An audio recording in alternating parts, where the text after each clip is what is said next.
الذي لا نبي بعد أما بعد اللهم صل وسلم وبارك على نبينا محمد وعلى آله وأصحابه أجمعين. Alhamdulillah, ikhwan fillah rahimakumullah.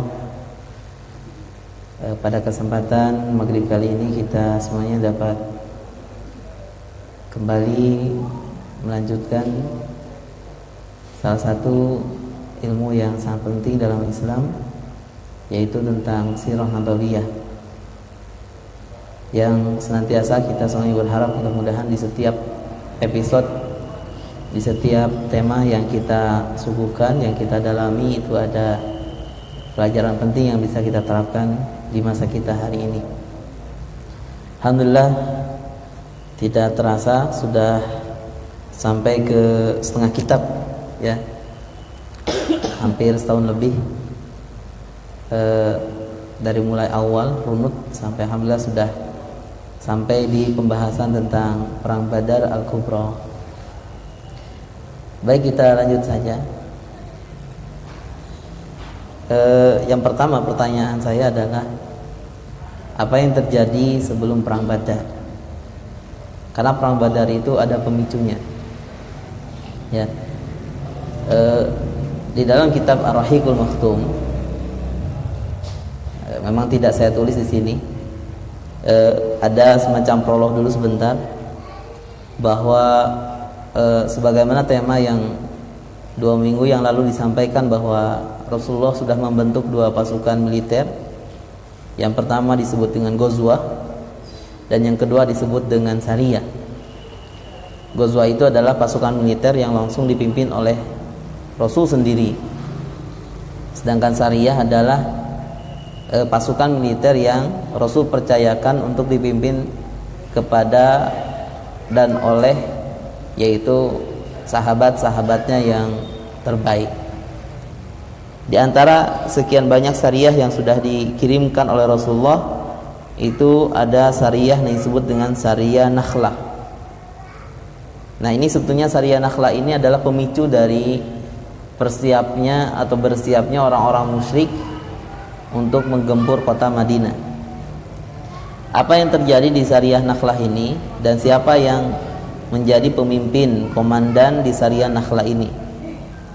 Di pasukan perang atau pasukan militer Nakhlah ini, yang disebut Nakhlah itu adalah nama satu tempat, dipimpin oleh Abdullah bin Jahash, ya. Jumlah pasukan itu adalah 12 mujahidin, semuanya dari kaum muhajirin. Kemudian Rasulullah berpesan di dalam isi suratnya kepada Abdullah bin Jahash dan pasukannya. Bahkan Rasulullah meminta kepada Abdullah bin Jahash untuk tidak membuka tulisan, dan pesannya itu kan ditulis oleh Rasulullah, ditulis dalam secari kertas. Kemudian Rasulullah berpesan bahwa kertas ini dan jangan kamu buka sampai setelah 2 hari kalian berjalan. Maka Abdullah bin Jahash dan kawan-kawannya dan para sahabat yang lain itu taat kepada pesan Rasulullah, sehingga mereka tidak membuka surat tersebut kecuali setelah 2 hari sesuai dengan instruksi dari Rasulullah. Setelah 2 hari, maka mereka membuka isi surat Rasulullah itu. Maka di dalam surat tersebut Rasulullah bersabda, "Idza nazarta fi kitabi hadza famdi hatta tanzil Nakhlah baina Makkah wa Thaif." Jika kalian sudah membaca isi surat ini, kata Rasulullah, maka Rasulullah berpesan, lanjutkanlah perjalanan kalian sampai ke Nakhlah. Nakhlah itu satu tempat antara Mekah dengan Thaif. Jadi ada Mekah, ada Thaif, di antara keduanya itu ada Nakhlah namanya. Kemudian apa pesan Rasulullah? Fatarassad biha 'ira Quraisyin wa tu'lim lana min akhbarihim. Pesan Rasulullah, maka intailah pergerakan orang-orang Quraisy yang membawa barang dagangan, kemudian informasikanlah apa yang kalian dapati dari mereka kepada kami. Di dalam surat tersebut tidak ada izin dari Rasulullah untuk membunuh atau bahkan menyerang. Akan tetapi ketika mereka membuka, pada asalnya mereka mengatakan sam'an wa ta'atan, kami siap, kami mendengar, kami taat kepada komandan Rasulullah SAW. Bahkan Abdullah bin Jahash memberitahukan hal itu kepada sahabat-sahabatnya yang lain. Kemudian singkat kisah ya, bahwa mereka itu dalam kondisi yang memang berbeda menurut mereka ya, bahwa di sini Abdullah bin Jahash mulai melanjutkan perjalanannya sampai ke Nakhlah sesuai dengan yang dipesankan oleh Rasulullah SAW. Akan tetapi mungkin karena ini adalah ijtihad dari sahabat-sahabat Rasulullah yang kondisi mereka jauh dari Rasulullah SAW. Mungkin sekiranya mereka dekat dari Rasulullah, mereka akan langsung bertanya tentang tindakan apa yang sebenarnya pantas dilakukan oleh mereka. Akan tetapi ketika mereka melihat pasukan kelompok kafilah dagang Quraisy itu, yang mereka itu membawa semacam kismis, kemudian lauk pauk ya, maka di antara kelompok Quraisy itu ada seorang yang bernama Amr bin Al-Hadrami dan Utsman bin Naufal, Utsman bin Abdillah dan Naufal bin Abdillah, dan juga Al-Hakam. Nah, setelah mereka lihat di antara kelompok Quraisy itu ada orang-orang ini, maka fatasyawarul muslimun, Abdullah bin Jahash dengan rekan-rekannya itu bermusyawarah, yaitu tadi bermusyawarah tanpa Rasulullah dan tanpa komunikasi dengan Rasulullah, karena tidak ada alat komunikasi yang canggih seperti hari ini. Mungkin kalau hari ini telepon, tapi waktu itu karena mereka jauh, Rasulullah berada di Madinah sedangkan mereka ada di Nakhlah, maka mau tidak mau yang bisa dimintai usulan pendapat itu adalah hanya di antara 12 orang ini ya. Kemudian apa hasil dari musyawarah ini? Mereka di antara para sahabat itu ada yang mengatakan nahnu fi akhir yaum min Rajab, kita ini ada di akhir bulan Rajab, yaitu asy-syahrul haram, yang termasuk bulan yang haram. Fa in qatalnahum intahakna asy-syahrul haram, jika kita perangi mereka pada bulan ini, maka tentu kita sudah melanggar kehormatan bulan haram. Jadi memang di antara kaum muslimin pun ada yang memang menolak untuk melakukan penyerangan terhadap kafilah Quraisy ini. Wa in taraknahum al-lailah dakhulu al-haram, akan tapi kalau kita biarkan mereka, kemudian kita biarkan mereka lewat begitu saja, tentu mereka akan selamat pulang masuk ke Mekah ya. Padahal Rasulullah tidak menginginkan ada semacam penyerangan atau pembunuhan. Akan tetapi pilihannya adalah summa jitama'u 'alal liqa'. Mereka bersepakat bagaimana sebisa mungkin menahan kafilah dagang Quraisy ini supaya tidak berhasil masuk ke Mekah. Nah, ini kan ijtihad ya. Apa yang terjadi? Yang terjadi adalah salah satu di antara sahabat pasukan Abdullah bin Jahash ini melepaskan anak panah ya. Mereka dilepaskan anak panah dari jauh, ditembaki, kemudian dipanahi, sampai pada akhirnya salah satu di antara kafilah dagang itu ada yang tertusuk dan ada yang mati, namanya adalah Amr bin Al-Hadrami. Maka kisah ini jadi kisah Abdullah bin Jahash ini itu menjadi kabar yang paling katakanlah booming ya, kabar yang paling mencengangkan bagi Rasulullah, mengagetkan bagi Rasulullah, dan kabar paling yang membuat orang Quraisy marah. Kenapa? Karena orang-orang Quraisy yang ada di Mekah tahu bahwa salah satu kafilah dagang yang hendak pulang itu ternyata ditembaki oleh kaum muslimin yang sengaja mencegat mereka di Nakhlah, padahal sebetulnya itu bukan atas instruksi Rasulullah, itu adalah hasil ijtihad. Makanya nanti kita bisa menilai. Pertama catatannya bahwa Rasulullah tidak pernah memerintahkan pasukan Abdullah bin Jahash untuk melancarkan pemanahan kepada kafilah dagang ini. Satu, mungkin sudah difahami ya. Yang kedua, Rasulullah hanya meminta untuk mereka memberikan informasi terkait pasukan dagang ini. Apa yang terjadi informasikan saja tanpa ada melakukan tindakan. Kemudian yang terjadi adalah bahwa faktanya bahwa di antara para sahabat ada yang memanah mereka, kemudian berhasil membunuh Amr bin Al-Adrami, dan itu pun fakta. Bahkan di antara pasukan Quraisy yang lain ada Utsman, ada Al-Hakam, ya, bahkan ada Naufal, mereka juga ditawan. Ya. Nah, maka tersebarlah kabar pembunuhan ini. Tersebarlah kabar pencegatan Sariyah Abdullah bin Jahash kepada mereka. Apa yang terjadi? Geger ya, seantero Mekah dan seantero Madinah terhadap kasus ini. Implikasi yang lain adalah berita ini semakin menjadikan orang-orang musyrikin bersiap-siap untuk melakukan penyerangan terhadap Madinah itu. Sehingga nanti ini juga menjadi pemicu, ditambah pemicu yang lain, yaitu tentang kafilah dagang Abu Sufyan, yang pemicu yang kedua yang kita akan bahas. Cuman sebelum kita masuk ke kafilah Abu Sufyan, ya, kita akan bahas dulu bahwa ketika Rasulullah tahu bahwa pasukan Abdullah bin Jahash justru menyerang kafilah dagang Quraisy ini, Rasul sendiri yang mengingkari perbuatan itu. Nah, itu hebatnya pemimpin sekaliber Rasulullah. Rasulullah tidak pernah membenarkan kesalahan yang dilakukan oleh anak buahnya.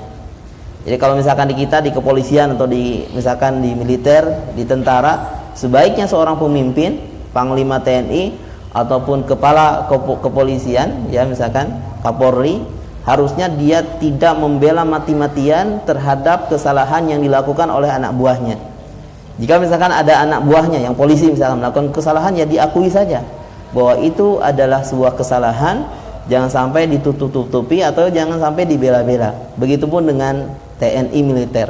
Seperti Rasulullah SAW, ketika kasus Abdullah bin Jahash ini, Abdullah bin Jahash tidak pernah diinstruksikan untuk melancarkan penyerangan, tapi itu adalah murni ijtihad dari Abdullah bin Jahash dan kawan-kawan.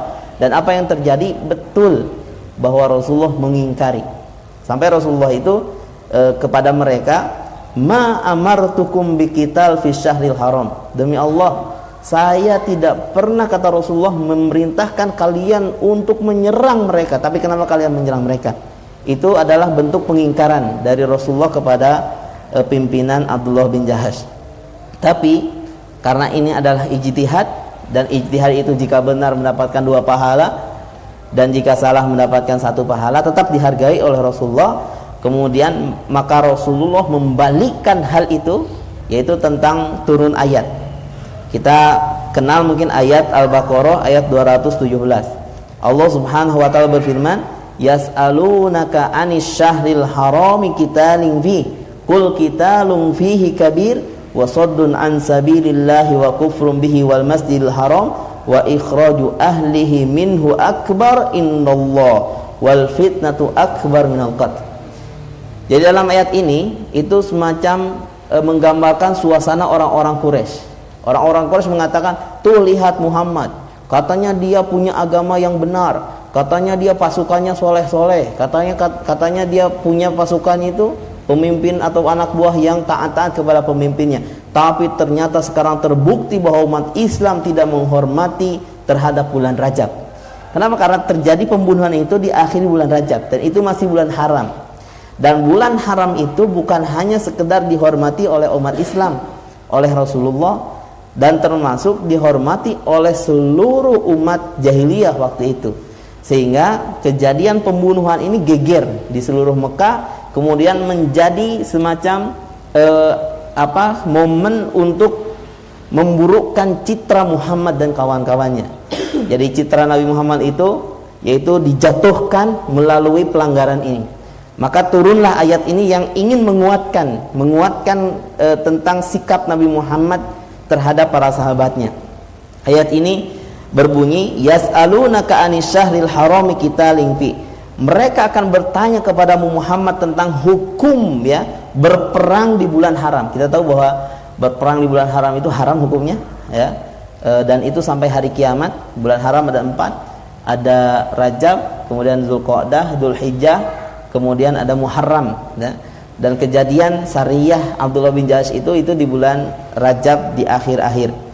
Kemudian kita tahu sepakat bahwa peperangan di bulan haram itu adalah hukumnya haram. Qul qitalun fihi kabir. Allah yang berfirman bahwa perlakuan penyerangan, bahwa peperangan di dalam bulan haram itu kabir, dosanya besar. Akan tetapi catatan Allah Subhanahu wa taala, wa saddun an sabilillahi wa kufrum bihi wal masjidil haram. Akan tetapi perbuatan orang-orang Quraisy yang selalu menghalang-halangi dakwah kepada Allah Subhanahu wa taala, dakwah Nabi, dan mereka kufur terhadap Nabi, dan mereka menghalang-halangi kaum muslimin muhajirin Madinah untuk masuk ke Masjidil Haram, justru dosanya lebih besar. Jadi begini, kok bisa ya, kalau dalam bahasa Syekh Mubarak Kafuri beliau mengatakan begini, kok bisa ya orang-orang Quraisy menuduh Nabi yang tidak-tidak, kemudian mencitrakan Nabi dengan sebegitu buruk karena satu pelanggaran, yang pelanggaran itu justru Nabi pun tidak pernah menginstruksikan, itu adalah kesalahan anak buah, dan Nabi pun sudah menyatakan ini murni kesalahan anak buah beliau. Kemudian kenapa bisa pihak musuh itu mencitrakan Islam dengan begitu buruk begitu, padahal perbuatan mereka jauh lebih buruk daripada pelanggaran yang pernah dilakukan saat itu. Coba kalau misalkan betul bahwa Abdullah bin Jahash pernah melakukan kesalahan, beliau melakukan penyerangan, pembunuhan di bulan haram, tapi kenapa mereka lupa terhadap diri-diri mereka sendiri? Kenapa mereka lupa bahwa di antara mereka ada yang menyiksa Bilal? Ya, contohnya Umayyah bin Khalaf. Kenapa mereka lupa bahwa di antara mereka ada yang pernah menyiksa keluarga Yasir, bahkan Sumayyah pun sampai dibunuh, ditusuk? Kenapa mereka lupa tentang itu? Kenapa mereka lupa bahwa mereka pernah memboikot Islam selama kaum muslimin selama 3 tahun, sampai apa yang keluar dari perut kaum muslimin itu hijau warnanya seperti yang mereka makan?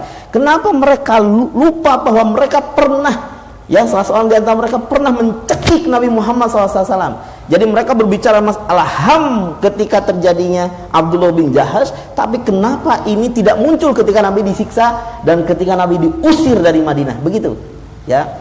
Justru kata Allah, perbuatan mereka lebih parah, ya. Ini tidak sengaja, dan ini tidak kalau kejadian Abdullah bin Jahash itu di luar kontrol Nabi Muhammad, dan Nabi pun nanti akan mencoba untuk menutupi kesalahan itu dengan cara membayar diat. Bahkan Nabi mengatakan, coba bayar diat untuk korban yang terbunuh tadi. Saya tidak suka, kata Nabi, tapi Nabi pun logowo bahwa ini adalah kesalahan. Maka dengan turunnya ayat ini sebagai penjelas bahwa hari ini pun sama, ya.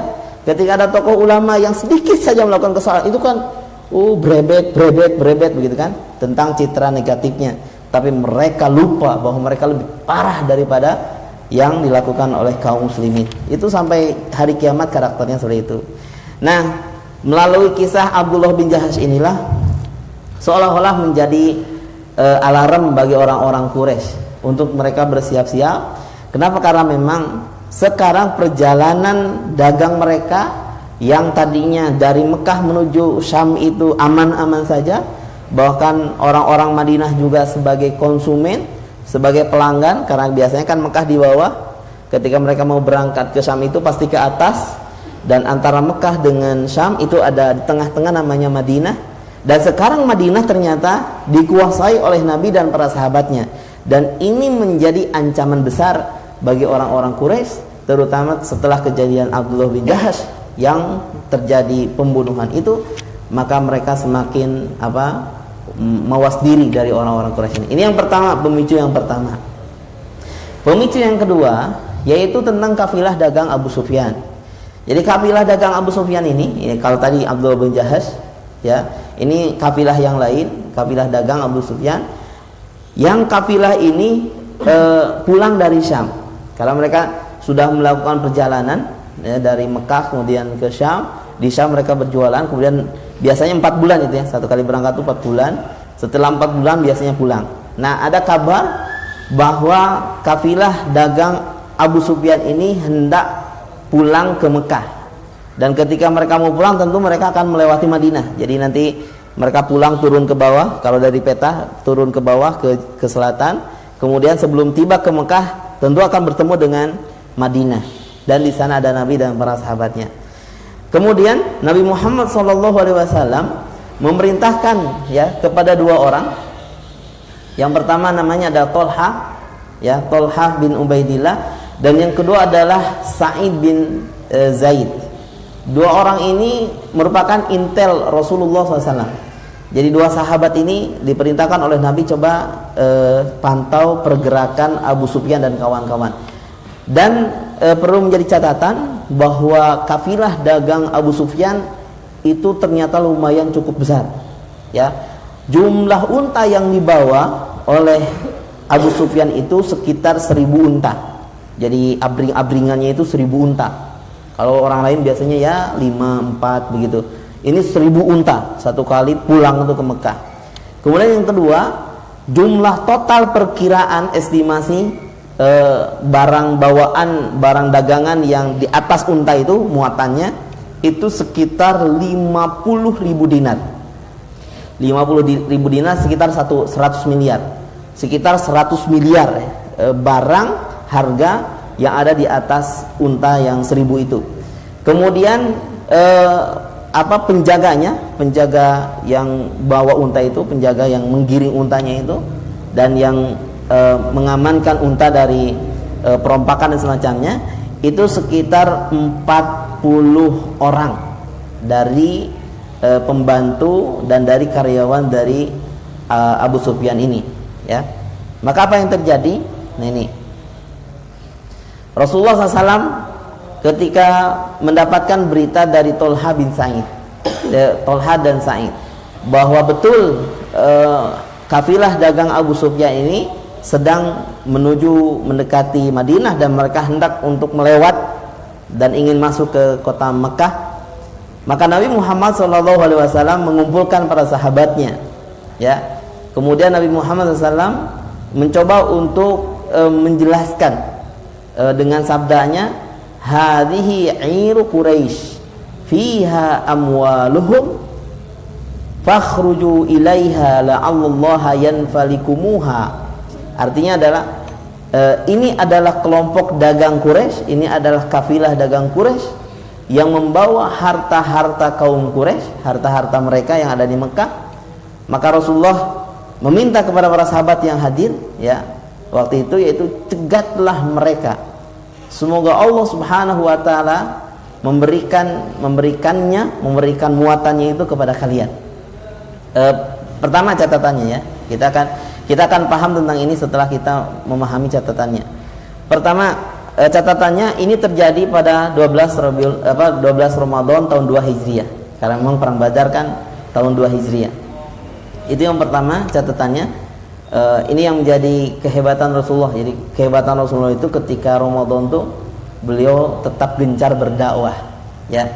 Bahkan nanti perang Badar tuh juga terjadi di bulan Ramadan. Nah, ini yang harus menjadi perhatian. Mudah-mudahan Ramadan kita tahun ini juga lebih banyak diisi dengan perjuangan, kemudian dakwah, juga ibadah-ibadah seperti Rasulullah SAW. Yang kedua, Rasulullah tidak berniat untuk berperang.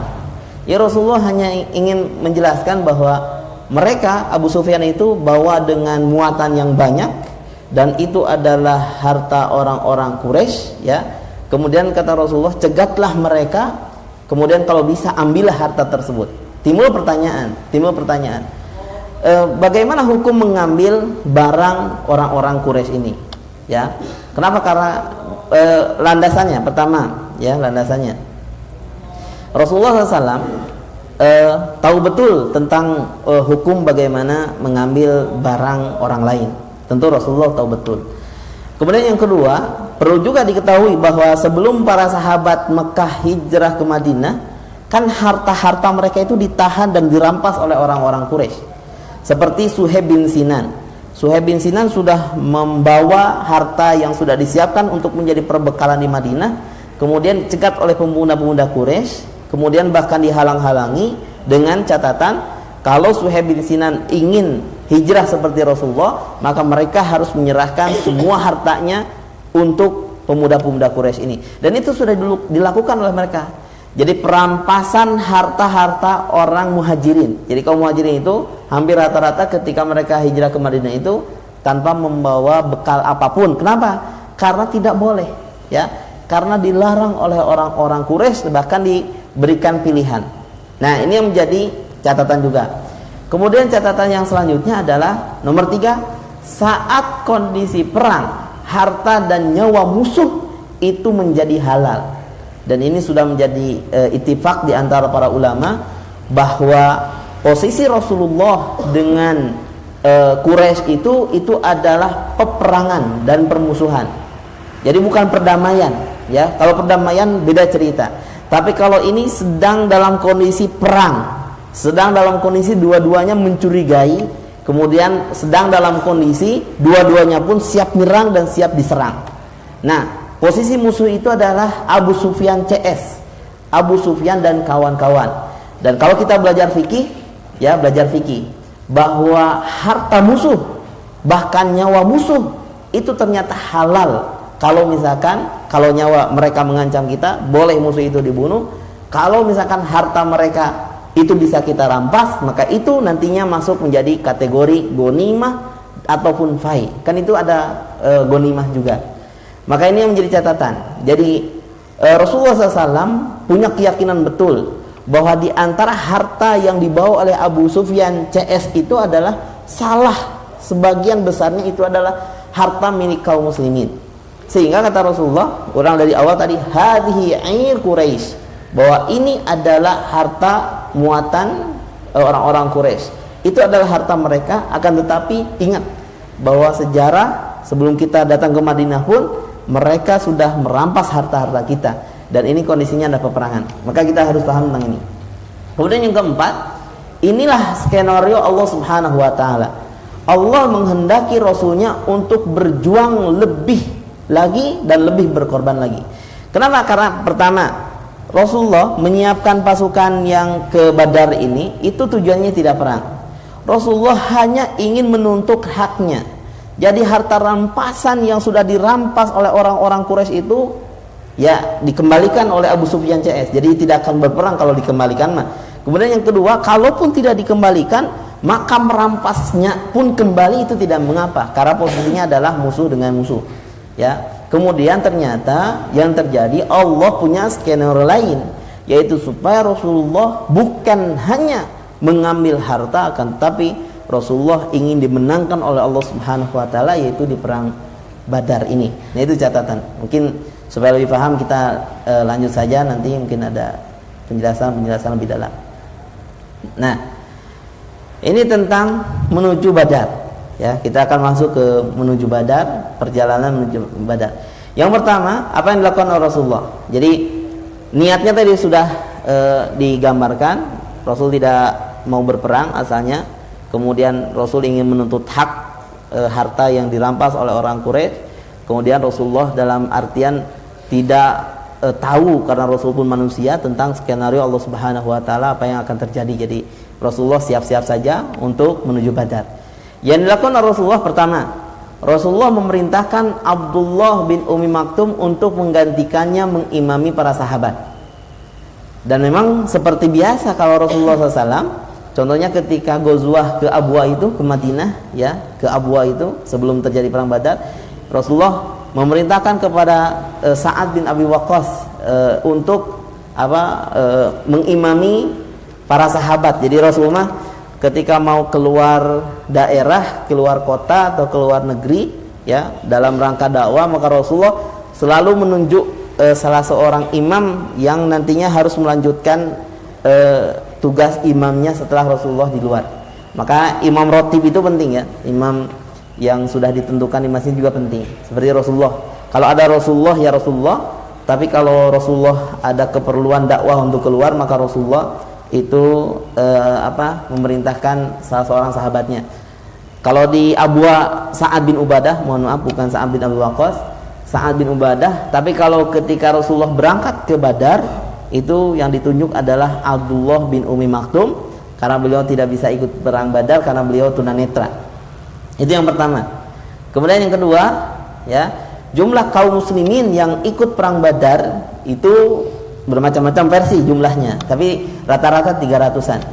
300-an itu menurut riwayat Imam Bukhari. Meskipun di riwayat Imam Bukhari itu tidak jelas 300 berapa, karena bid'ah. Bid'ah itu artinya pakai dot, bid'ah itu artinya antara 1 sampai 9. Mungkin 301, 309 itu juga boleh. Tapi intinya 300-an lebih. Kemudian ada yang menyebutkan 313 di kitab ini, ada yang menyebutkan atau katanya 314. Kalau riwayat Muslim itu sampai 319, sampai yang paling terbanyak itu disebutkan dalam sejarah tentang para sahabat yang ikut perang Badar itu sampai 340 orang. Ya. Jadi walau alam mana yang benar, tapi memang riwayat-riwayat itu banyak. Itu yang pertama. Tapi catatan pastinya bahwa jumlah kaum muslimin ini lebih kecil daripada jumlah kaum kafir. Nih, kenapa tidak begitu banyak catatannya? Karena Rasulullah tidak memobilisasi, dia tidak mengerahkan semua para sahabat waktu itu. Kenapa? Karena Rasulullah tidak tahu bahwa yang akan terjadi adalah perang. Jadi Rasulullah hanya ingin, ayo kita ikut, kita cegat mereka, begitu. Yang ikut ya ikut, yang tidak pun tidak dipaksa oleh Rasulullah. Karena Rasulullah tidak tahu bahwa di hadapan beberapa saat lagi mau perang. Nah itu catatannya. Menjadi catatan pentingnya adalah bahwa kadang tadinya niatnya mau mencegat saja ternyata perang. Tapi hebatnya Rasulullah dan para sahabat, meskipun niatnya mencegat orang-orang Quraisy ini, tapi ketika sudah dituntut untuk maju dan perang, ternyata Rasulullah siap. Nah itu menjadi catatan kita. Kita kalau hari ini misalkan ada panggilan jihad perang, siap tidak begitu? Kalau niat kita cuman misalkan ya untuk menuntut hak misalkan ke pemerintah, ternyata di lapangan perang begitu, siap tidak? Nah, harus seperti Rasulullah. Rasulullah mah niatnya adalah mencegat, tapi ternyata di lapangan berbeda. Nanti ada musyawarah sampai kaum muslimin ada yang ragu-ragu dan takut dan semacamnya, tapi bagaimana Rasulullah bisa meredam itu? Ya, tapi yang jelas semuanya harus siap. Meskipun awalnya adalah hanya sekedar mencegat, tapi di lapangan beda tuntutannya, harus perang, maka ini harus siap. Kemudian yang ketiga adalah jumlah ini sangatlah tidak berimbang dengan jumlah pasukan kafir Quraisy, yaitu sekitar 1.000 orang. Itu 1.000 orang. Bahkan kalau misalkan kita lihat, pertama jumlahnya tidak berimbang. Ini 1:3, ya. Ini 1:3. Jadi 1 di pihak kaum muslimin, kemudian 3 di pihak musuh. Pun demikian halnya dengan persenjataan dan kendaraan kaum muslimin. Kaum muslimin itu hanya bawa 2 kuda. Kudanya milik Zubair bin Awam dan milik Miqdad bin Al-Aswad. Ya, untanya cuma 70 saja, 70 ekor. Sedangkan kaum kafir itu bawa 200 kuda. Kemudian belum termasuk untanya. Untanya juga banyak juga, cuma tidak disebutkan jumlahnya. Kudanya sudah 200, belum untanya juga sudah tidak terhitung. Maka persenjataan kalah, kendaraan kalah, jumlah pasukan kalah. Tapi pertanyaannya, kenapa menang di perang Badar? Itu yang kita akan suguhkan hari ini. Ya, jadi kalau lihat jumlah kekuatan tuh timpang, ya, timpang antara kaum muslimin dengan kaum kafir. Kemudian berangkatlah kaum muslimin menuju Badar, mereka berangkat.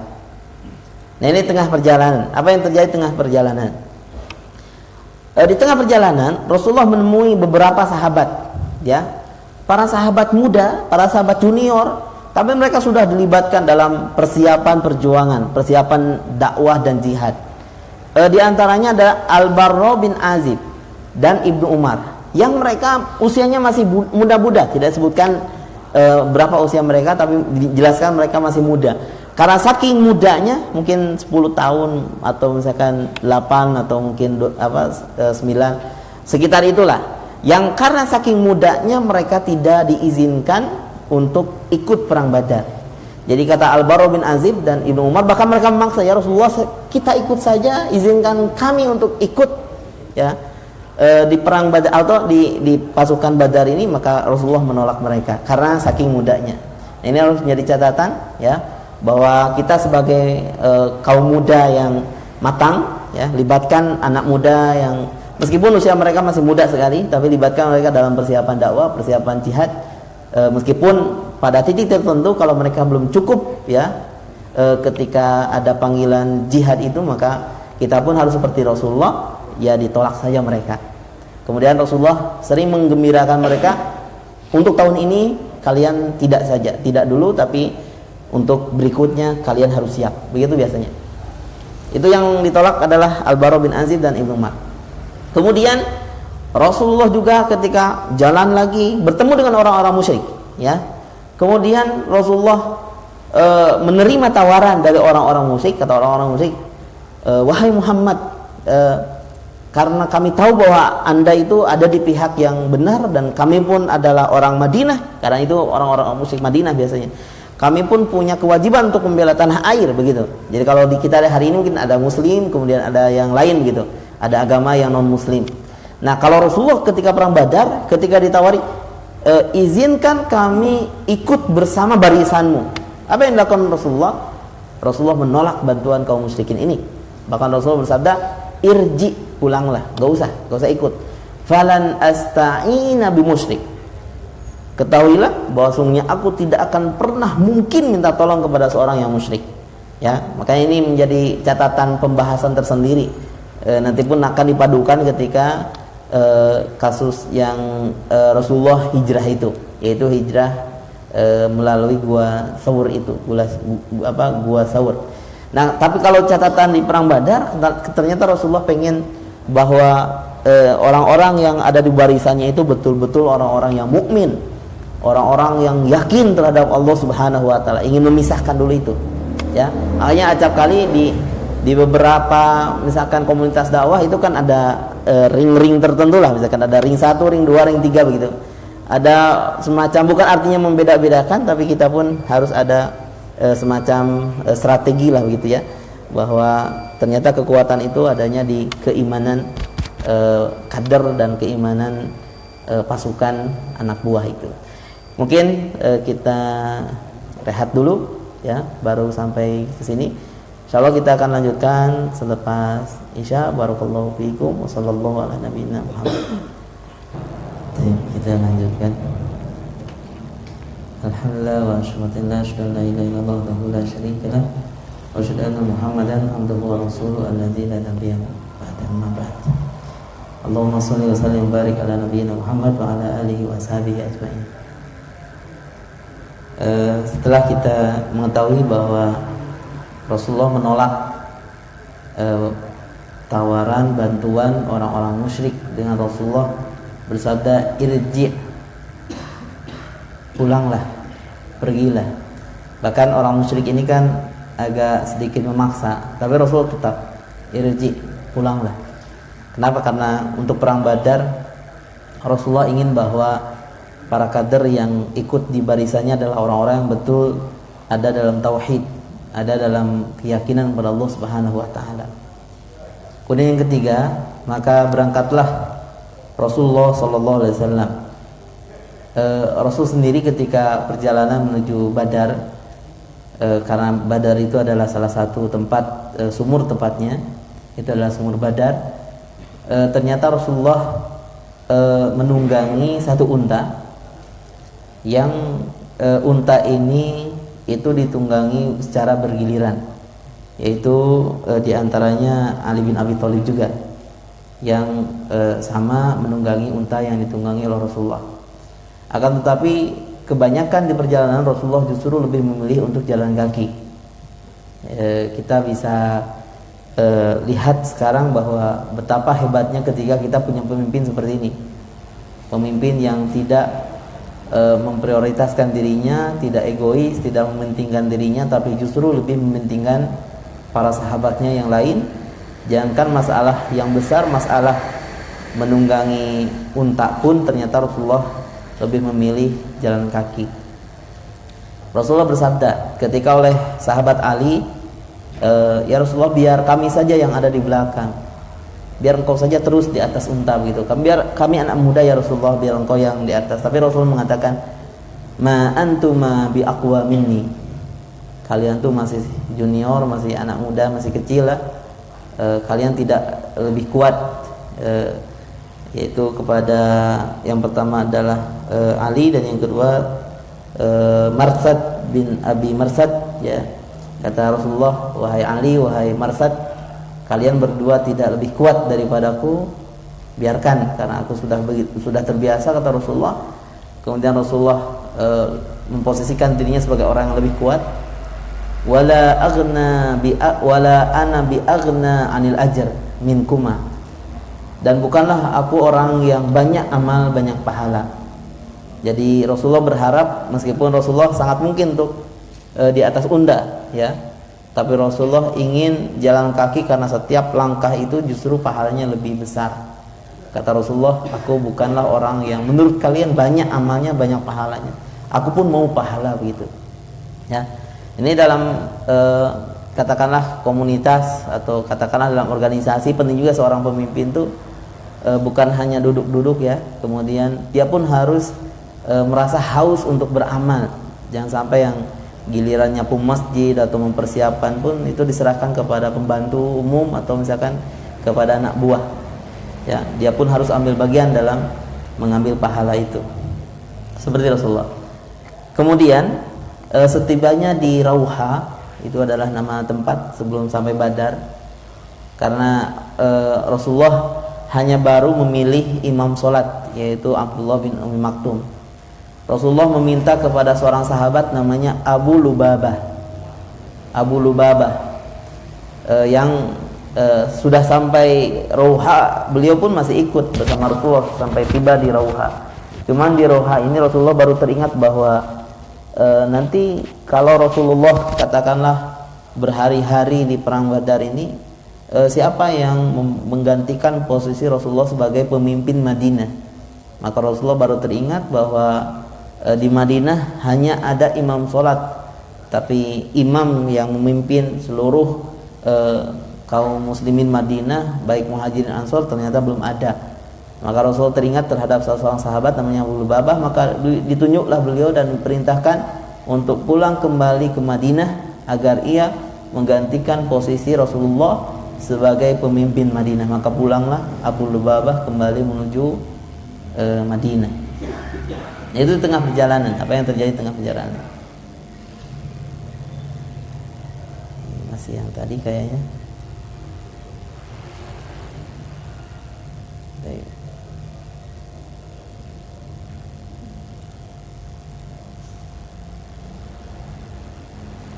Nah ini kita akan mengambil beberapa hal yang menjadi catatan penting sebelum perang Badar.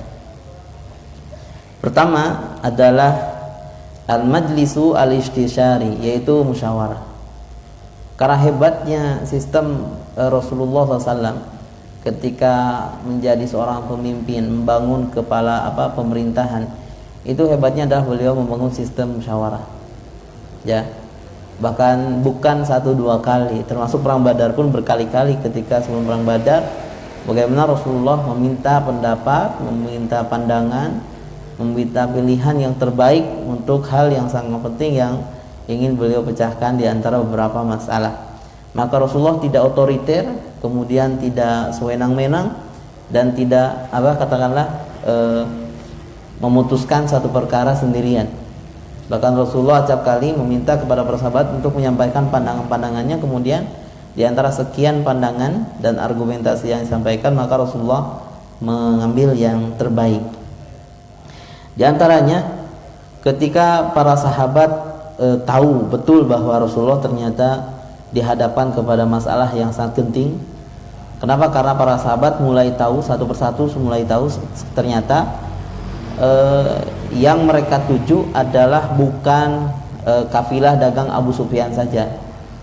Ternyata mereka para kafir Quraisy yang mengetahui kabar bahwa Abu Sufyan dicegat pun ternyata mereka sudah berjalan dan sudah sampai di Madinah.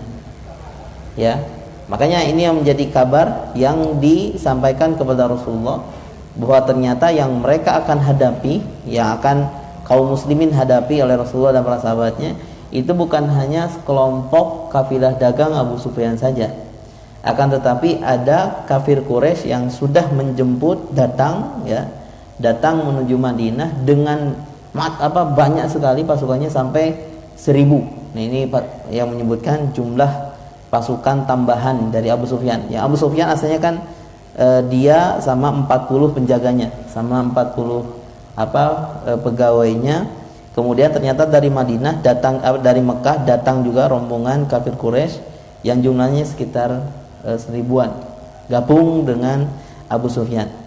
Maka setelah Rasulullah dan para sahabatnya tahu bahwa jumlah mereka lebih banyak tentunya, karena Rasulullah 300-an, kemudian mulai menghinggapi ke dalam dada Rasulullah, ke dalam dada para sahabat itu rasa takut, ya. Karena memang manusiawi dan wajar, karena mereka akan berhadapan bukan secara mental saja, tapi tentunya akan secara fisik, ya. Maka untuk menguatkan dan menyulitkan pasukan beliau, Rasulullah mengumpulkan para sahabatnya untuk bermusyawarah terlebih dahulu. Kenapa? Karena memang agaknya akan gagal kalau misalkan perang Badar ini ternyata kaum muslimin tidak kompak dan tidak solid. Maka duduklah Rasulullah di salah satu tempat sebelum Badar, ya. Kemudian tempatnya adalah Zafiron. Kemudian Rasulullah SAW meminta pendapat para sahabat kibar. Maka bagaimana kita nih? Musuh kita sudah jelas, nyata, dan mau tidak mau, yang asalnya kata Rasulullah dijelaskan, asalnya kita niatan ingin mencegat saja, ngambil hartanya saja. Kemudian ternyata musuh sudah siap, maka pertumpahan darah sudah tidak mungkin dielakkan. Pertanyaan Rasulullah, maju atau kembali ke Madinah? Itu kan berat, ya, jawabannya. Kemudian berdirilah salah seorang sahabat yang terbaik Rasulullah, yaitu Abu Bakar As-Siddiq. Dan Abu Bakar menggambarkan pandangannya, argumentasinya. Bahkan saat itu Abu Bakar menyampaikan satu argumentasi, pandangan yang sangat representatif, yang mewakili umat kaum muslimin. Kemudian jawabannya sangat bagus sekali. Intinya adalah, kata Abu Bakar, kita lanjutkan ya Rasulullah perjalanan ini, jangan sampai kita mundur lagi. Kemudian setelah Abu Bakar berdiri juga yang namanya Umar bin Khattab. Umar bin Khattab pun sama, jawabannya sama, bahwa ya Rasulullah kita lanjutkan saja, ya, tugas jihad ini. Kemudian berdiri juga yang namanya adalah Al-Miqdad bin Amr. Miqdad bin Amr pun sama, yaitu kata beliau, ya Rasulullah kita lanjutkan saja. Dan tiga orang ini, Abu Bakar, kemudian Umar, dan Al-Miqdad, itu adalah tiga-tiganya adalah muhajirin. Jadi orang-orang muhajirin yang memang asalnya dari Mekah. Ada satu jawaban yang ditunggu oleh Rasulullah, yaitu jawaban dari orang Ansor. Karena belum ada satu orang pun yang memberikan pandangannya. Kan yang berangkat itu dari 300-an itu, yaitu terdiri dari kaum muhajirin yang dipimpin oleh Ali bin Abi Thalib, dan juga yang terdiri dari Ansor yang dipimpin oleh Sa'ad bin Mu'adz. Akan tetapi yang berdiri itu baru Abu Bakar, beliau muhajir. Yang kedua adalah Umar dari muhajirin, kemudian Miqdad juga dari muhajirin. Tentunya kalau muhajirin sudah mengatakan lanjutkan ya Rasulullah, akan tetapi Rasulullah sangat menanti pandangan dari orang-orang Ansor, karena kekhawatiran itu tetap ada. Bukan artinya tidak percaya, tapi ingin memastikan bahwa nanti kalau misalkan kita mau berangkat, orang Ansor mau di pihak yang mana? Apakah mau hanya sekedar penonton saja, kemudian biar kita saja yang muhajirin yang ikut, ya, kemudian Ansor kembali ke rumahnya masing-masing, karena masalah Quraisy itu tidak berkaitan langsung dengan Ansor, ya.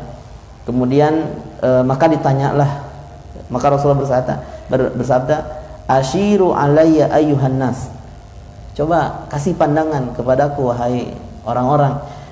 Bahkan Rasulullah sampai mengisyaratkan orang-orang itu ke orang-orang Ansor.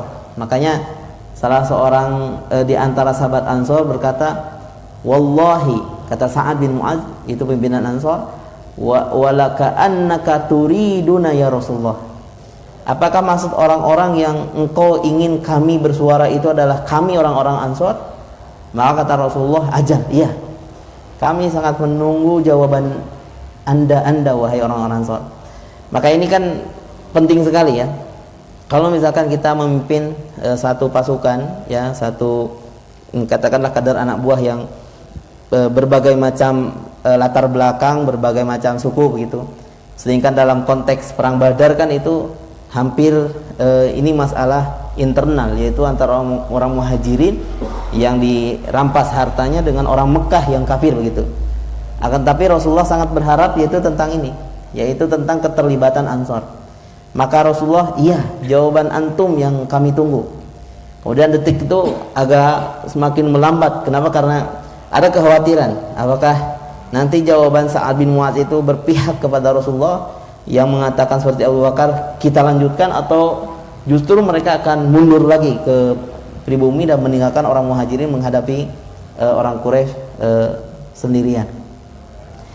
Maka subhanallahnya bahwa Sa'ad bin Mu'adz mengatakan, qala faqad amanna bika ya Rasulullah.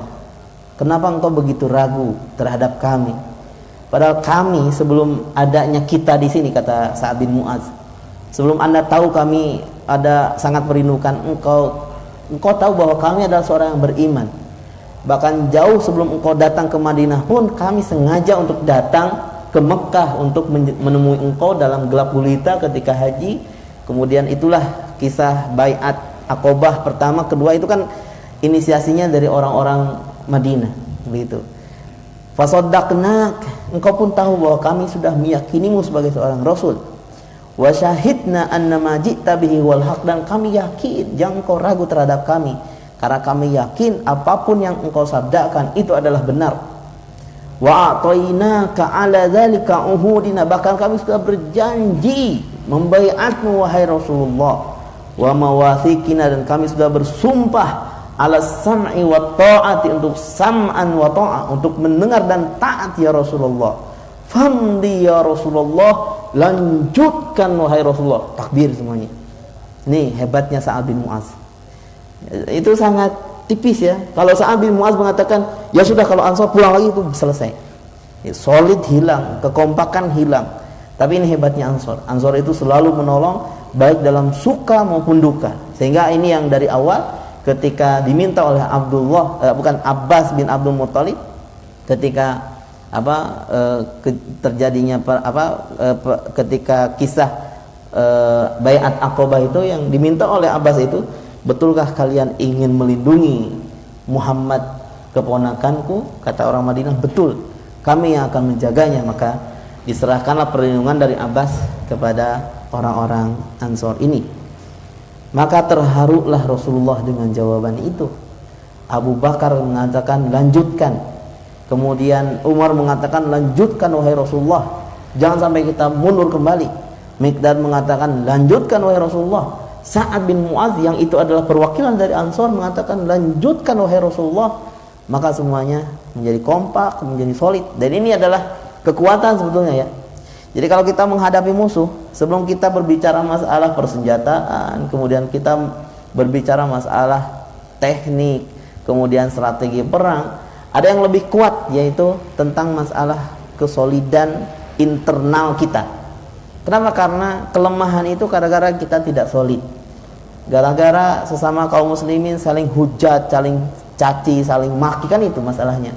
Jadi tidak ada kekuatan. Makanya ayat-ayat yang berfirman yang intisarinya adalah tentang bersatulah itu banyak sekali. Wa'tasimu bihablillahi jami'a wa la tafarraqu innallaha yuhibbul ladzina yuqatiluna fi sabilihi saffan ka'annahum bunyanun marsus, dan seterusnya. Itu juga amatlah banyak. Maka alhamdulillah tentang masalah apa yang dikhawatirkan Rasulullah untuk yang pertama itu alhamdulillah sudah terjawab dan semuanya kompak dan semuanya sepakat. Maka Rasulullah bersabda, siru wa abshiru, mari kita lanjutkan perjalanan ini dan berbahagialah kita. Fa innallaha ta'ala qad wa'adani ihda ta'ifatain wallahi laka'anni al'an anzur ila masari'il qaum. Demi Allah, saya melihat janji Allah Subhanahu wa taala yang akan menguatkanku dengan salah satu di antara dua kelompok yang akan memenangkan salah satu di antara kelompok. Itu adalah syarat bahwa perang Badar akan dimenangkan oleh kaum muslimin. Itu. Kemudian juga masalah musyawarah tentang di mana letak peperangan yang memungkinkan kaum muslimin bisa menang. Kenapa? Karena ketika Rasulullah SAW bergerak dengan pasukannya, yaitu untuk mendahului kaum muslimin, yaitu Rasulullah pernah memilih satu tempat, ya, yang tempat itu sebetulnya jauh dari Badar. Maka berdirilah seorang sahabat yang namanya adalah Al-Hubab bin Munzir. Beliau adalah ahli strategi perang. Jadi Rasul adalah panglima TNI, panglima perang waktu itu. Kemudian Rasulullah didampingi beberapa para sahabat yang memang ahli perang. Di antaranya adalah Al-Hubab. Beliau adalah ahli perang. Waqala, beliau mengusulkan kepada Rasulullah, ya Rasulullah, wahai Rasulullah, ara'aita hadzal manzil? Ini adalah tempat yang awalnya dipilih oleh Rasulullah, agak jauh dari sumur Badar. Kemudian kata Al-Hubab, ya Rasulullah, apakah tempat yang engkau pilih ini itu adalah pilihan Allah Subhanahu wa taala yang tidak mungkin kita rubah? Laisa lana an nataqaddamahu wa la nata'akhir anhu, yang kita tidak mungkin rubah sedikit pun. Am huwa ar-ra'i wal harbu wal makidah? Ataukah engkau memilih tempat ini yang itu bukan sumur Badar, itu adalah pilihan engkau semata atau ijtihad engkau semata? Maka kata Rasulullah, bal huwa ar-ra'i wal harb wal makidah. Itu bukan wahyu dari Allah, itu adalah pilihanku, hasil ijtihadku. Nah, ini legowonya Rasulullah. Rasulullah sebagai pemimpin menentukan tempat perang itu di sini. Tapi ketika diusulkan oleh para sahabat supaya pindah sedikit agak mendekat ke sumur Badar, maka Rasulullah legowo dan menerima. Apa alasannya? Ya Rasulullah, kata Al-Hubab, wahai Rasulullah, inna hadza laisa bimanzil. Menurut saya pribadi, dengan berbagai catatan pengalaman saya, bahwa tempat ini tidak strategis untuk kita jadikan tempat markas perang atau basis perang. Kemudian Fanhad bin Nas, beliau meminta kepada Rasulullah, kalau bisa kita pindah saja hatta na'ti adna ma'in minal qaum, yaitu supaya kita mendekati sumur Badar, ya, dan kita menjadi orang yang mendahului untuk singgah di dekat sumur Badar, dan kita merupakan pasukan yang paling dekat terhadap sumur Badar.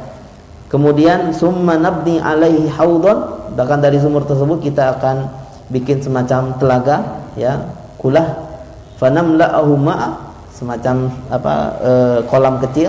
Kemudian kita akan penuhi dengan air. Kemudian summa nuqatil qaum, dan kita akan perangi orang-orang musyrik itu. Fanashrab, ketika kita lelah, kita bisa mundur, kemudian kita minum dari kolam tadi. Wala yashrabun, kelebihannya kita bisa minum tapi musuh tidak bisa minum. Faqala Rasulullah, laqad asyartu birra'i, laqad asyarta birra'i. Rasulullah menerima usulan itu dan mengatakan, sungguh pendapatmu sangat bagus dan saya setuju dengan itu. Maka inilah yang menjadikan kehebatan kepemimpinan Rasulullah. Jadi Rasulullah SAW itu adalah orang yang legowo terhadap masukan-masukan. Kalau betul itu atas dasar ijtihad beliau, bukan wahyu, maka Rasulullah sangat terbuka untuk merubah keputusannya itu. Tapi kalau wahyu biasanya tidak, Rasulullah tidak akan mengizinkan untuk merubahnya. Nah itu. Maka yang kedua adalah dipilihlah sumur Badar sebagai pilihannya. Kemudian selanjutnya adalah maqarrul qiyadah. Maqarrul qiyadah itu adalah semacam basis komando, ya. Dan ini pun ternyata atas usulan Sa'ad bin Mu'az. Ya, asalnya kan di perang Badar, kalau kita lihat di semacam peta perang Badar itu kan bisa digambarkan bahwa perang Badar itu ada beberapa pasukan. Pertama adalah pasukan yang kanan, sayap kanan, kemudian ada pasukan yang sayap kiri, kemudian ada pasukan tengah. Itu diatur oleh Rasulullah sedemikian detil, ya. Kalau yang pasukan kanan itu dipimpin oleh Zubair bin Awam, ya. Kemudian pasukan sayap kiri itu dipimpin oleh Al-Miqdad bin Amr, kemudian yang tengah dipimpin oleh Qais bin Abi So'ah. Jadi dari 300 itu nanti bagi tiga. Ada yang sebelah kanan oleh Zubair pimpinannya, ada yang sebelah kiri oleh Al-Miqdad, dan yang tengah oleh Qais, ya. Kemudian setelah ada 3 pasukan musuh di depan sana, di belakangnya itu ada komando, yaitu komando yang tenda, semacam tenda. Kemudian di dalam komando tersebut ada Rasulullah dan yang mendampingi beliau adalah Abu Bakar. Sehingga maksudnya begini, kalau nanti ada instruksi itu harus keluar dari komando, tidak boleh ada instruksi yang lain, tidak boleh ada dua komando, ya. Kemudian kalau ada komando yang katakanlah terdengar dari selain tenda tadi, maka Rasulullah mengatakan jangan dengar komando itu, karena komando itu adalah satu. Pertanyaannya adalah siapa yang mengusulkan bahwa Rasulullah harus membuat tenda komando itu? Beliau adalah Sa'ad bin Mu'az. Sa'ad bin Mu'az yang tadi adalah merupakan ikon dari orang-orang Ansor, karena Sa'ad bin Mu'az kita tahu bahwa yang menjadi pemimpin Ansor ketika Rasulullah masih di Mekah pun yang diislamkan kan beliau, yaitu Sa'ad bin Mu'az. Beliau yang mengusulkan itu kepada Rasulullah SAW. Kemudian ya ketika Rasulullah SAW mencoba untuk menggali lagi, ya kenapa harus ada seperti itu, maka Sa'ad juga menjelaskan, ya Nabi Allah, ala nabni laka arishan takunu fi wa nu'iddu inda raqaib summa nulqi aduwana fa in a'azzana Allahu azharna ala aduwina kana dzalika ma ahbabna wa in kanat al-ukhra jalastu ala raqaibik falahik biman wara'ana min qaumin. Maksudnya gini, karena perang itu kan pasti kacau lah ya, ada yang ke kanan, ada yang ke kiri, ada yang ke, nanti kalau terjadi hal-hal yang tidak diinginkan ketika genting, maka para sahabat misalkan ketika badannya terluka kemudian terseret, maka para sahabat yang sedang terjun ini pasti akan diminta untuk merapat ke tenda komando itu, ya, ke pusat komando itu. Maka diterimalah oleh Rasulullah, ya, itu salah satu juga dari musyawarah. Jadi musyawarah sudah, kemudian strategi sumur badar juga sudah. Kemudian satu lagi di antara strateginya, bahwa Rasulullah selain membentuk 3, 1, 2, 3, ternyata di masing-masing itu harus baris rapat dengan bahu bertemu dengan bahu, kaki bertemu dengan kaki, persis seperti sholat. Jadi sholat seperti ini. Makanya nanti ada beberapa riwayat yang menyebutkan salah seorang sahabat yang mencoba meluruskan safnya itu ketika perang Badar itu dengan pedangnya diantaranya itu, dan itu berbeda dengan orang-orang kafir. Kalau orang kafir justru barisannya itu acak-acakan, ada yang 2 orang, 3 orang, kemudian mereka tidak rapi. Tapi kalau kaum muslimin itu seperti sholat. Makanya yang dimaksud dengan surat As-Saff tadi, yaitu innallaha yuhibbul ladzina yuqatiluna fi sabili saffan ka'annahum bunyanun marsus. Jadi rapatnya barisan itu bukan hanya sekedar sholat, maksud saya, ya. Persis seperti sholat, karena ketika kita di luar sholat pun kehidupan kaum muslimin harusnya seperti sholat. Ada imamnya, ya, imam yang memberikan komando-komando tertentu. Kalau imam takbir, mulai takbir, imam ruku, mulai ruku. Tidak boleh ada orang yang mendahului imam. Yang kedua, tidak boleh ada orang yang menyaingi imam, ya. Sama imam takbirnya bareng gitu dengan makmum, nggak boleh, ya. Kemudian nggak boleh juga menyalahi imam ruku, makmumnya sujud misalkan. Kemudian tidak boleh juga ada yang responnya telat, ya. Imamnya takbir sudah dari tadi, ini baru takbir. Itu harus ada responnya agak cepat. Persis seperti itu. Dan termasuk barisan sholat. Maksudnya adalah kita satu barisan sama kaum muslimin, ya. Karena kekuatan itu ada di barisan ini. Makanya kalau saya lebih banyak menyarankan kepada kita supaya sudahlah untuk saat mulai hari ini hal-hal yang sifatnya bukan prinsip, ya, kita saling toleransi, saling memaklumi. Kemudian tapi kalau misalnya bedanya akidah, baru kita bolehlah, ya. Kalau misalkan saya Sunni, kamu Syiah, itu bolehlah berantem. Tapi kalau masalah-masalah furu'iyah, tata cara ibadah yang tidak termasuk wilayah prinsip, itu tetap harus ada toleransi. Nah, itu catatannya. Nah, kita akan, alhamdulillah, ya. Nah, ini catatannya. Ini kita akan bahas dulu. Sebentar. Nah, ini beberapa, sebentar, harus diperbesar dulu.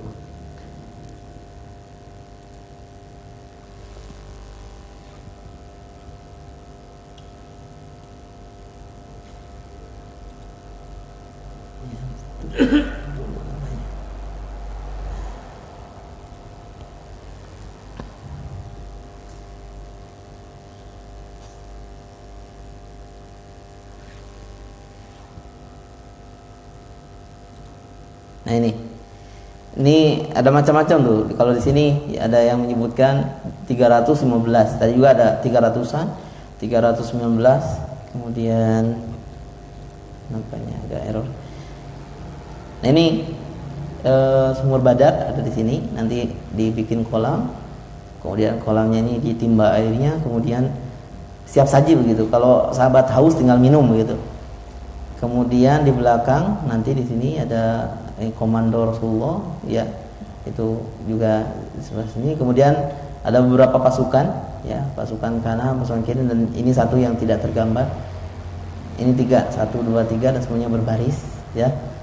Kemudian barisnya rapih seperti sholat. Ya. Kemudian kita akan mungkin untuk pendekatan saja, kita akan saksikan tayangan biar kita lebih pendekatan saja. Ini sebenarnya bukan asli ya, tapi ini pendekatan saja sesuai dengan sirah upaya. Baik, ya harus 2.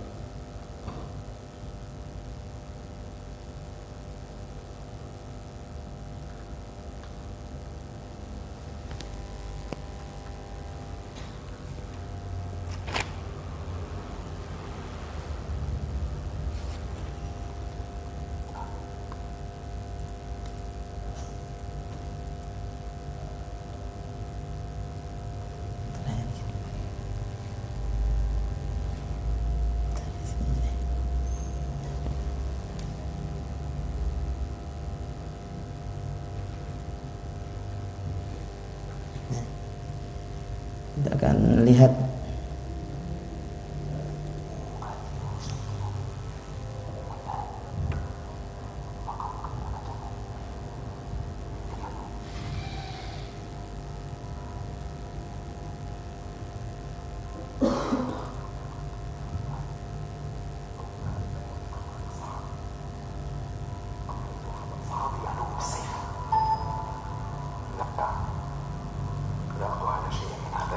tentang ini sebelum masuk tema. Ini tentang 2 saudara yang dipisah oleh ayahnya. Ada yang muslim, ada yang ditahan oleh ayahnya enggak boleh ikut. Nah ini adalah Abu Domdom kalau nggak salah. Ini adalah ahli strategi perang dari pihak musuh, yang dia itu diperintahkan oleh Abu Sufyan, Abu Lahab CS untuk menghitung kira-kira jumlah muslimin itu berapa. Itu kan hebat ya, hanya sekedar melihat dari jauh itu kelihatan, lihat dari jauh, kemudian ini berapa jumlah orangnya, dikira-kira tuh dia bisa menebak. Kata dia jumlahnya ada 300-an. Memang betul, karena riwayat pun jumlahnya 300-an. Nah, 300-an. Aku tidak melihat pasukannya lain, tapi aku melihat sesuatu, wahai. Nah ini dia mengatakan bencana membawa kematian. Jadi kata dia, sudahlah, udah nggak usah dilanjutin lagi untuk melawan mereka ini, sudah kita pulang saja, kata dia. Kenapa? Karena memang saya beda lihat pasukan. Saya beberapa kali lihat pasukan tuh, kata dia, itu ada yang ya ini menggampang untuk mengalahkannya, ini mah susah, ini mah. Kalau yang ini beda. Dia mengatakan mereka itu kayak orang-orang yang beda pokoknya, kemudian siap membawa kematian untuk kalian. Makanya agak marah juga. Abu Sufyan itu agak marah karena dikiranya dia menakut-nakuti orang-orang Quraisy, maka dia dikatakan penakut. Padahal ini asli, dia memang ahli. Ini bedanya. Ini kan, mereka berjuang dengan sepenuh hati, tak ada yang menghalangi mereka untuk gentar. Ini bahwa kekuatan kaum muslimin itu ada pada keyakinan. Jadi kalau kaum muslimin masih ragu dengan agamanya, masih ragu dengan Allah Subhanahu wa taala, ibadah masih setengah-setengah, masih ya saka ingetna gitunya. Kemudian sholat gak pernah serius, kemudian ibadah-ibadah yang lain juga gak pernah betul-betul total. Itu adalah kelemahan. Jadi kekuatan kaum muslimin itu ketika kita betul-betul yakin terhadap Allah Subhanahu wa taala. Sehingga layaknya seperti seorang pembantu ajudan kepada rajanya. Kalau rajanya bilang kanan-kanan, kiri-kiri, ibadah-ibadah, sholat-sholat, berhenti-berhenti, pergi-pergi begitu. Kan harusnya begitu. Nah, makanya ada ayat kan min fi'atin qalilatin golabat fi'atan katsiratan biiznillah. Bahwa dalam Islam itu ternyata jumlah kuantitas itu tidak begitu mendapat lirikan dari Islam tuh. Bahkan betapa banyak peperangan kaum muslimin itu rata-rata yang misalkan Badar jumlahnya sedikit tapi menang, ya.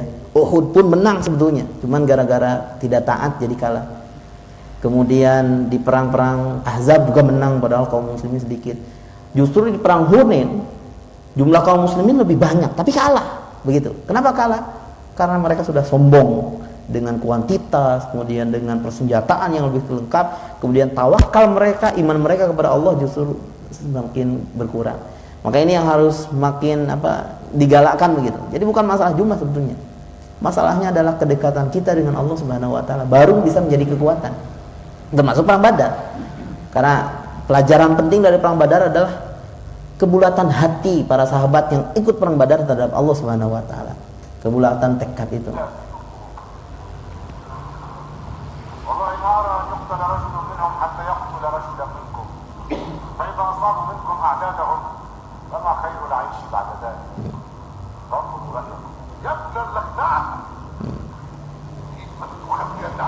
Dia nuduh orang ini nakut-nakuti. Makanya kata dia benar, dia ngantuk-ngantuk. Ini kan terjadi perpecahan. Ini sebelum perang tuh sudah terjadi perpecahan pendapat di antara kalangan Quraisy sendiri. Ini menjadi kelebihan tersendiri. Kan kata ini Abu Sufyan, bohong kamu, menakut-nakuti. Tapi kalau kata yang satu lagi itu Utbah namanya, enggak, dia betul, dia sesuai dengan keahliannya. Begitu. Jadi ada dua pendapat. Kata ini mah maju, kata ini mundur. Itu sudah menjadi kemenangan tersendiri sebelum perang itu. Karena sudah berhasil memecahkan suara di kalangan internal musuh. Itu pun penting dalam Islamnya. Jadi salah satu cara trik untuk kita mengalahkan musuh adalah jadikan mereka berantem sama mereka. Itu karena perang itu kan strategi. Aku tidak takut, tapi kita lihat buktikan esok hari.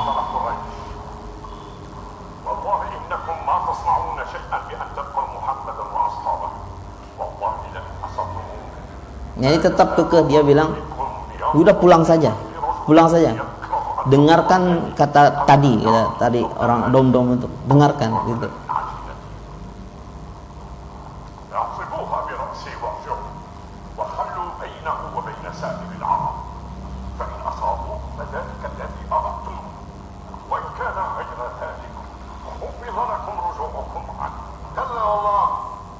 Kekeh. Demi Allah, sama sumpahnya sama ya. Kalau orang jahiliyah demi Allahnya sama. Ini Utbah. Bahkan menuduh karena Utbah tokoh itu, dia tuduh bahwa Utbah telah bersekongkol dengan Muhammad, dengan Rasulullah.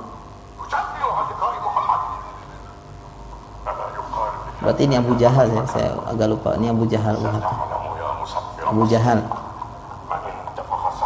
Iya, Abu Jahal. Yang satu lagi mah Abu Sufyan. Kata Utbah, kita lihat besok siapa yang benar, kamu atau saya.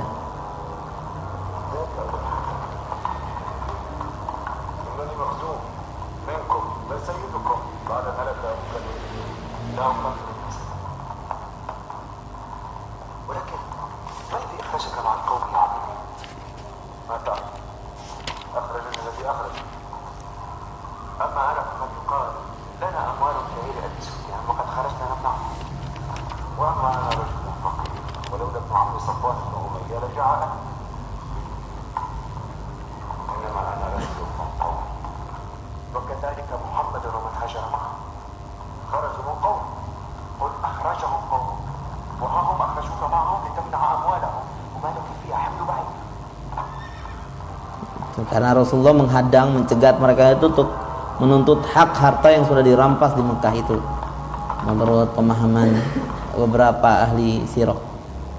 Nah ini pendekatan ini bukan Abu Bakar asli ya. Sekali lagi ini bukan pendekatan, bukan asli wajah-wajah para sahabat yang mulia, tapi ini adalah pendekatan saja supaya menjelaskan sirahnya lebih mudah. Ini kan yang saya ingat adalah ini adalah hari Jumat. Ini Ramadan ya. Kejadian perang itu Ramadan. Sehingga panas, kemudian mereka sahurnya juga sedikit. Bahkan tidurnya juga kurang, ngantuk-ngantuk, malamnya ronda sambil berdiri tertidur. Kemudian Rasulullah dari semenjak malam tuh, semenjak belum perang Badar itu, Rasulullah tuh dari semalam sudah tahajud lama banget, berdirinya lama, kemudian sholatnya lama, nangisnya juga lama, minta doanya juga lama, dan dilanjutkan ketika sudah di tenda. Jadi Rasulullah keluar masuk, masuk lagi, keluar lagi, masuk lagi. Ternyata dalam tenda itu Rasulullah berdoa.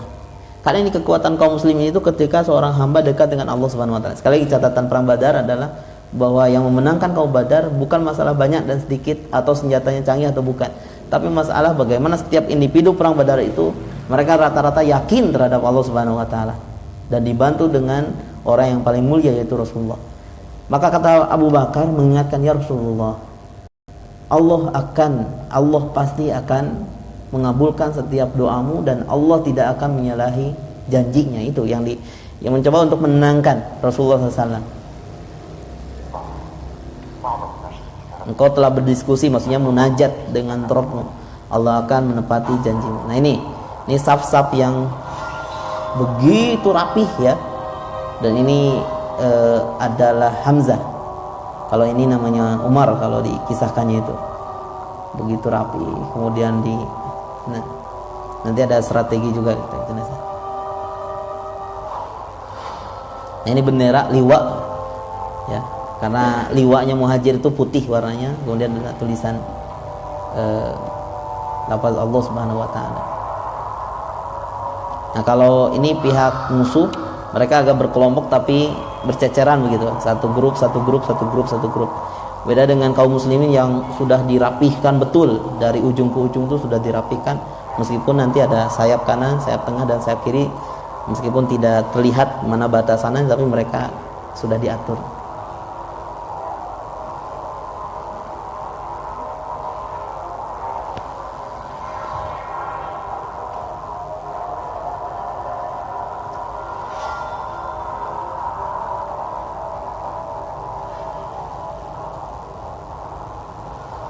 Ini maksud saya saf yang persis seperti sholat itu seperti ini ya. Dan hebatnya film ini kan dibuat melibatkan 30.000 pemain. Jadi memang salah satu karya yang terbaik menurut saya, karena memang mengumpulkan para ulama sirah.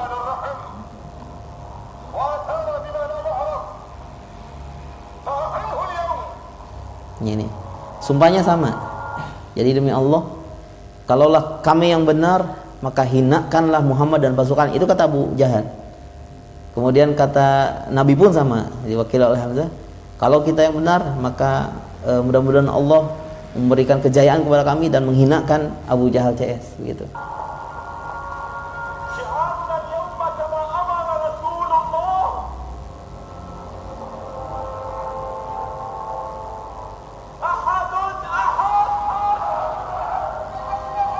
Nah ini, kalau dalam beberapa sejarah juga agak detail tentang ini, bahwa ternyata yel-yel atau syiar untuk memompa semangat itu ternyata ada ketika perang Badar. Kalau biasanya kita di Indonesia itu takbir, Allahu Akbar. Tapi kalau ketika perang Badar itu bukan takbir, tapi ahadun ahad. Meskipun nanti boleh-boleh saja mau dengan ahadun atau takbir juga nggak apa-apa, yang penting bisa memacu semangat. Bahkan termasuk ketika bangun masjid pun ada syair-syair yang dilantunkan ya. Nah, ini pun yang membuat para sahabat semakin semangat lagi, karena memang diantaranya ada yel-yel atau syiar itu.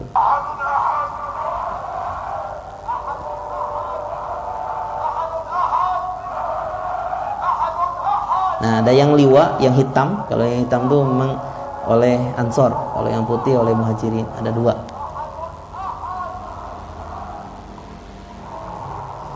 Nah, sebelum perang tuh, karena mereka Quraisy juga kaum muslimin juga sepakat tuh, sebelum melibatkan seluruhnya itu duel dulu. Dari pihak kaum muslimin ada 3 orang ya. Pertama adalah Ubaidah bin Al-Haris, dan yang kedua Hamzah, dan yang ketiga Ali bin Abi Thalib. Ini Utbah yang tengah, yang dari pihak musuh. Ada Utbah, kemudian ada Syaibah dan Al-Walid bin Utbah. Jadi bapaknya, anaknya dengan saudaranya.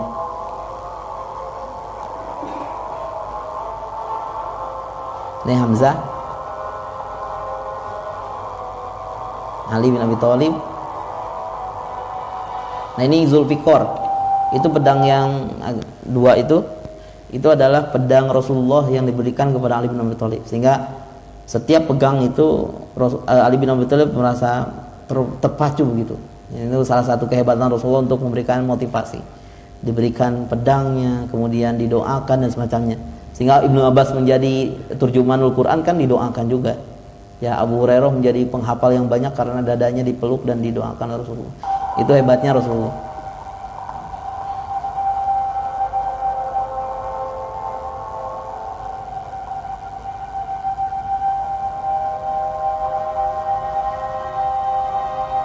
Bilal.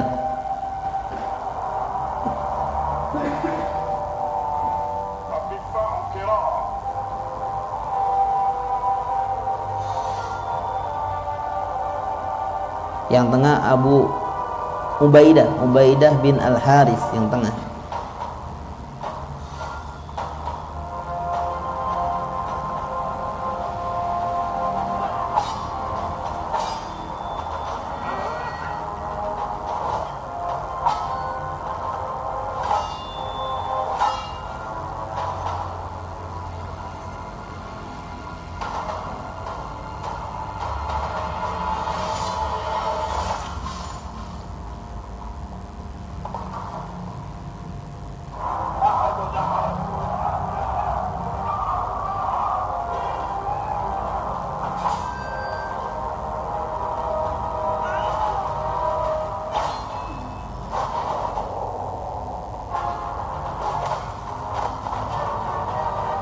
Hamzah perang Badar masih ikut, tapi beliau akan syahid nanti di perang Uhud.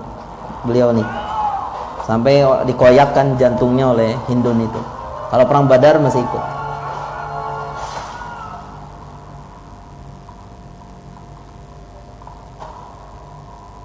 Ini yang dibunuh tuh bapaknya, kata anaknya sudah jadi Muslim.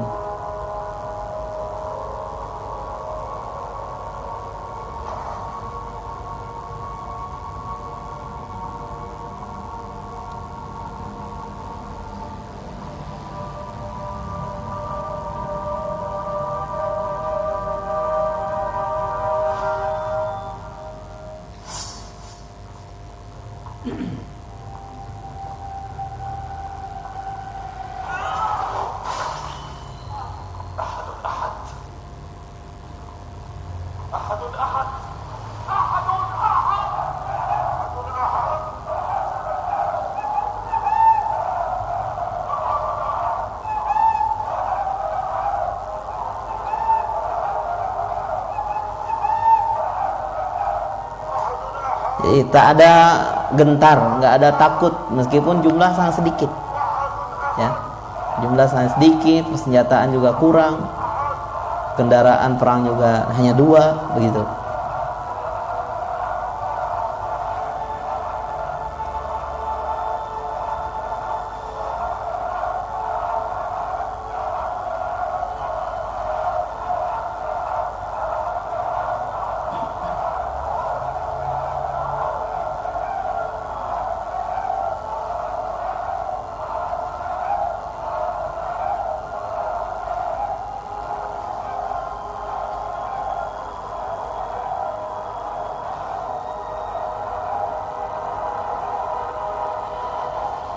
Nah ini mulai ke strategi perangnya, karena memang diatur oleh Rasulullah.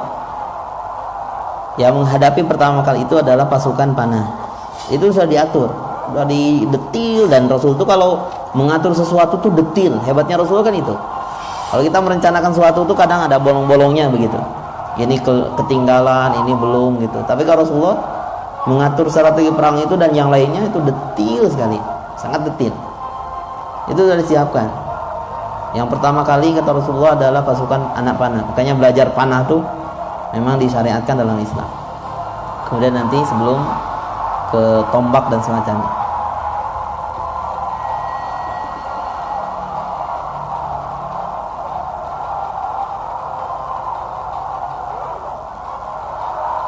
Seolah-olah pasukan tombak yang paling depan.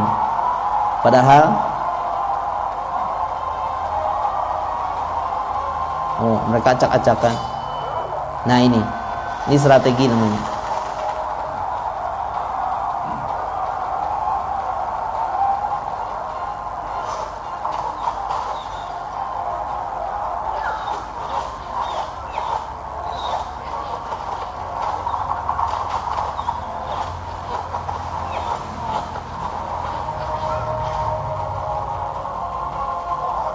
Makanya belajar panah hari ini, belajarlah dengan serius begitu.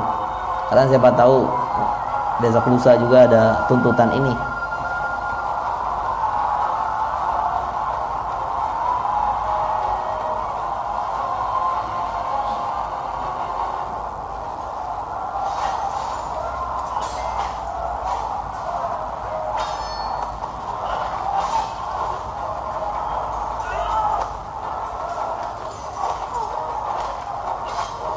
Ini perang yang memang iblis pun terlibat. Itu sudah sebutkan dalam beberapa riwayat, iblis terlibat. Bahkan provokatornya kan iblis di sini. Tapi Allah Subhanahu wa taala karena keyakinan yang bulat, walaupun menurunkan malaikat. Malaikat yang ribuan, banyak sekali jumlahnya. Kemudian menolong ke Rasulullah dan para sahabatnya.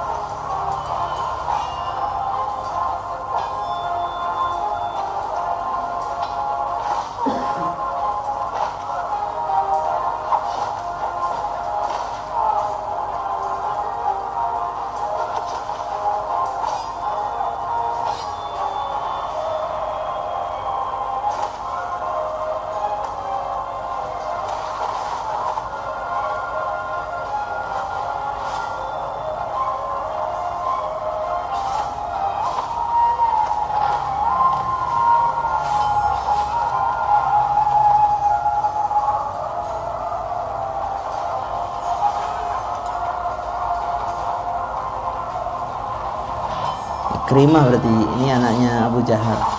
Karena Abu Jahal tewas di sini. Berhenti riwayatnya Abu Jahal sampai sini. Abu Jahal itu termasuk musuh yang terbesar di zaman Rasulullah. Kalau di zaman Musa mungkin Abu Jahal adalah Fir'aunnya. Itu mati di sini.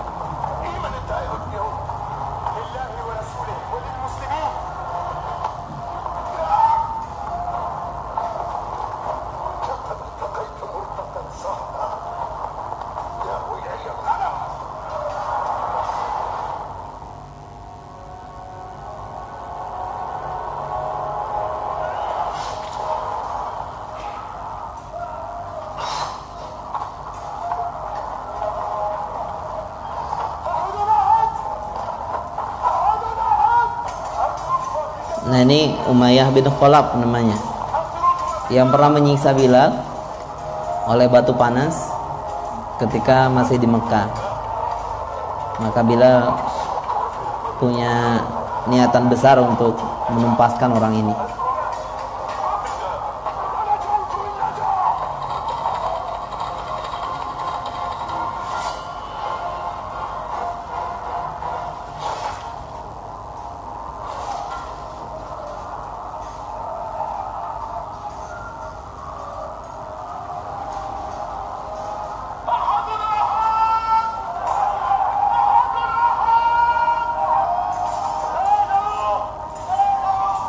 Dan begitulah ya, mungkin hanya pendekatan saja, tapi banyak hikmah kalau kita belajar tentang perang Badar, tentang kekuatan yang sebenarnya, yaitu adalah kedekatan seorang hamba dengan Allah Subhanahu wa taala.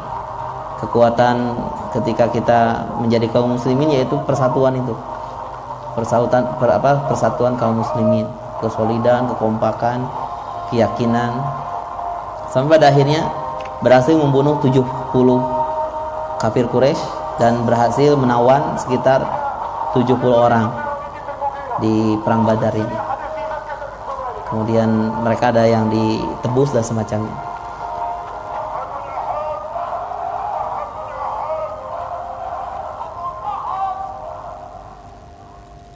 Mungkin ini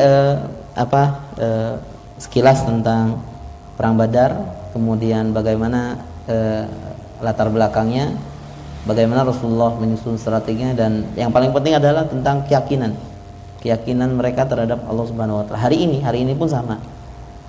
Kalau hari ini ada 300 muslim saja yang keimanannya meskipun agak mustahil, tapi paling tidak ada yang berupaya begitu supaya meningkatkan keimanan mereka, yakin lagi terhadap Allah Subhanahu wa taala. Siapa tahu dan tidak menutup kemungkinan maka akan lahir generasi-generasi yang siap memperjuangkan Islam ini. Terima kasih atas segala perhatiannya. Mohon maaf atas segala kekurangannya. Mudah-mudahan apa yang disuguhkan menjadi pelajaran untuk kita semuanya. Aqulu qouli hadza wa astaghfirullah li wa lakum. Assalamualaikum warahmatullahi wabarakatuh.